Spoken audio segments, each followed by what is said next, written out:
Kênh Alo Trà Vinh xin chào các bạn. Hôm nay thì mình chia sẻ một cái công thức bánh bột lọc rất là dễ làm luôn. Mình không có cần phải nhồi bột mà cũng không có cần phải dùng khuôn để hấp bánh nữa. Nhanh gọn lẹ mà bánh nó có dai giòn và nó có cái độ mềm mềm dẻo dẻo. Mình ăn qua ngày vẫn ngon luôn, không có bị cứng. Bây giờ mời các bạn mình cùng vào bếp để thực hiện nha. Đầu tiên thì mình dùng ở đây là 200g bột năng nha. Mà lường bằng chén thì mỗi một chén là 150g á. Bên đây là 400ml nước và mình thêm chút xíu muối. Các bạn sẽ cho hết 200g bột năng vào trong cái chảo rồi mình thêm muối vô, hòa tan cái phần nước 400ml vô luôn nha. Xong rồi các bạn sẽ khuấy đều lên. Cái hỗn hợp bột này mình làm vậy đi nó nhanh lắm, không có cần phải mà mình trộn nước sôi để mình nhồi bột. Một cái công thức mới mà mình thấy rất là đơn giản, dễ làm mà bánh nó không có bị cứng nữa. Rồi sẽ để yên 10 phút cho bột nó nghỉ nha. Phần nhân ở đây thì mình có cái phần tôm hay là tép gì đó, các bạn sẽ lột sạch phần vỏ nha. Còn nếu mà con tép xong nhỏ nhỏ thì các bạn cứ để nguyên phần vỏ luôn. Thịt ba rọi thì mình sắc lát sẵn, một chút nữa mình sẽ sắc lại nhỏ nhỏ nha. Tại vì lúc đầu tính làm cái bánh nó to cho nên sắc lát mỏng sẵn á. Hành tím và tỏi một chút nữa mình băm. Các bạn băm sơ sơ ra vậy nè, để cho nó nhuyễn thì mình sẽ xào cái phần tép và thịt cho tép thịt của mình nó săn thơm nó ngon. Mình có thêm hành lá và ngò gai nè. Các bạn sẽ sắc nhỏ ra ha. Ngò gai thì nó thơm, còn không có thì các bạn dùng hành lá không cũng được. Cái phần tép này thì mình sẽ sắc ra nhỏ nhỏ, tại vì mình làm cái bánh nhỏ gọn ăn cho nó không có ngán. Cứ sắc nhỏ ra, cái phần thịt cũng vậy luôn, sắc sợi cho nó đều đều á. Sắc xong thì để qua bên cái rây vậy nè, để cho nó ráo nước thì mình xào nó không có bị ra nước. Hành lá và ngò gai. Rồi bây giờ sẽ đi phi thơm cái phần hành tím và tỏi.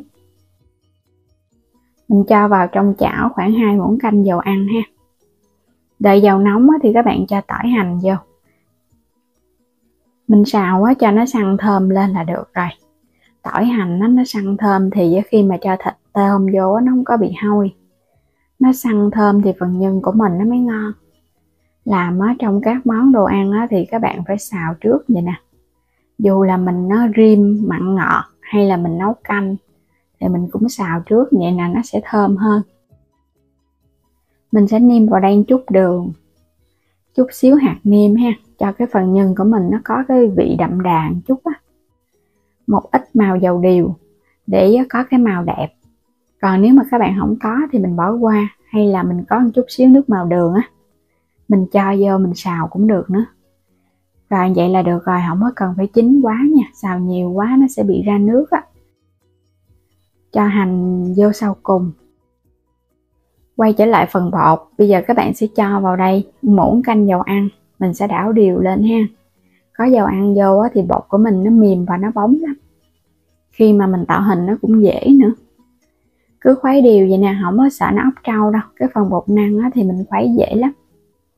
Khuấy một chút xíu bắt đầu mình thấy nó hơi nặng tay nè, nó lợn cợn thì mình cứ khuấy đi cho nó tụ thành khói. Các bạn xem video của mình nếu thích kênh thì bấm đăng ký ủng hộ kênh mình nha. Mình có thêm một kênh Alo Trà Vinh 2 nữa đó. Mời các bạn xem và đăng ký ủng hộ mình với nha. Bây giờ thì mình thấy nó rất là nặng tay và cái khối bột của mình nó cũng hết nước rồi nè. Làm cái này dễ lắm các bạn, không có khó. Mình cứ đảo sao mà cho nó quyện thành khối. Mình không có còn thấy bột ướt nữa là được rồi. Rồi vậy là được rồi đó, không có cần phải làm nữa cho nó khô quá nha. Cái phần bột mình để cho nó nguội bớt. Bây giờ mình sẽ bắt đầu mình làm bánh luôn. Còn nóng thì nó hơi khó làm. Các bạn sẽ lấy một cái viên bột cho nó tròn vậy nè. Cái mình dàn mỏng ra. Mình thấy cái cách làm này giống tương tự như cái bánh su xê vậy đó. Cho nên nó là mình áp dụng đối với cái bánh bột lọc luôn. Cho vào đây một miếng tôm và một miếng thịt. Túm cái mép nó lại. Phần bột dễ lắm. Mình túm là nó áp sát vô là nó chặt liền ra một cái bánh xinh xắn rồi. Để qua một bên thì mình lót miếng giấy nến chống dính Cứ làm tương tự nha. Mình cứ lấy một cái viên bột, làm vậy thì thấy nó gọn gàng nè, dàn mỏng ra. Các bạn đừng có sợ là bột nó quá dày, tại vì phần bột này á, mình hòa tan cùng với nước trước rồi, cho nên nó bột của mình nó dai mềm, nó có dày nó cũng không có bị cứng đâu. Cứ túm đều cái mép là được à. Đó, dễ ha, không có cần mình phải cán bột từng miếng rồi cái mình xếp lại. Làm tương tự mình xếp qua một bên. Làm xong một lớp á, thì các bạn nhớ quét sơn lớp dầu rồi cái mình hãy cho tiếp cái lớp kế lên nha. Thì bánh của mình khi hấp ra nó không có bị dính. Còn nếu các bạn không quét dầu á, là sợ nó bị dính á.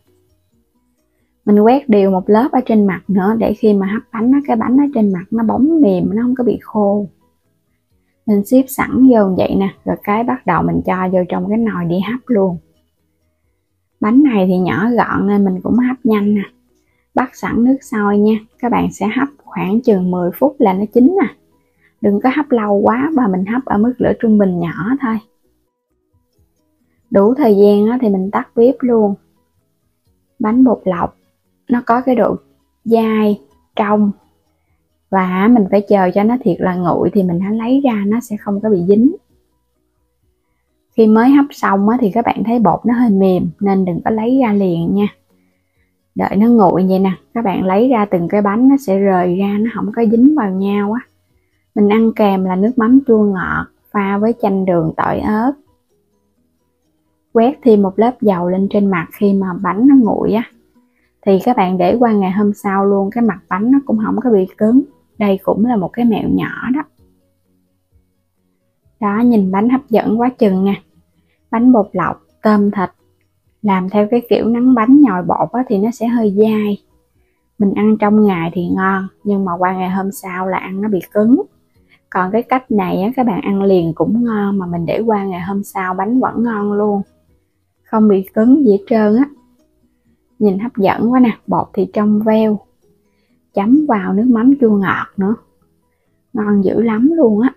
Bây giờ mời các bạn cùng thưởng thức với mình nha. Thơm phức à, chua chua ngọt ngọt nữa, mình ăn nó không ngán, cay cay nữa. Mình có cho lên một ít ngò gai nên ăn vào nó cũng có cái mùi thơm. Hành lá nó cũng thơm, mà có thêm chút ngò gai nó cũng thơm nữa. Ăn thì các bạn chấm trực tiếp vậy ăn cũng ngon, hay là mình cho vào trong cái dĩa rồi cái chan thêm nước mắm lên. Ăn nó no luôn, các bạn không có bị ngán đâu. Dai dai, mềm mềm, dẻo dẻo và giòn giòn. Bây giờ thì mình chúc các bạn ngon miệng nha. Vui lòng đăng ký kênh Alo Trà Vinh và Alo Trà Vinh 2 ủng hộ kênh mình. Xin chào tạm biệt và hẹn gặp lại các bạn ở những video tiếp theo.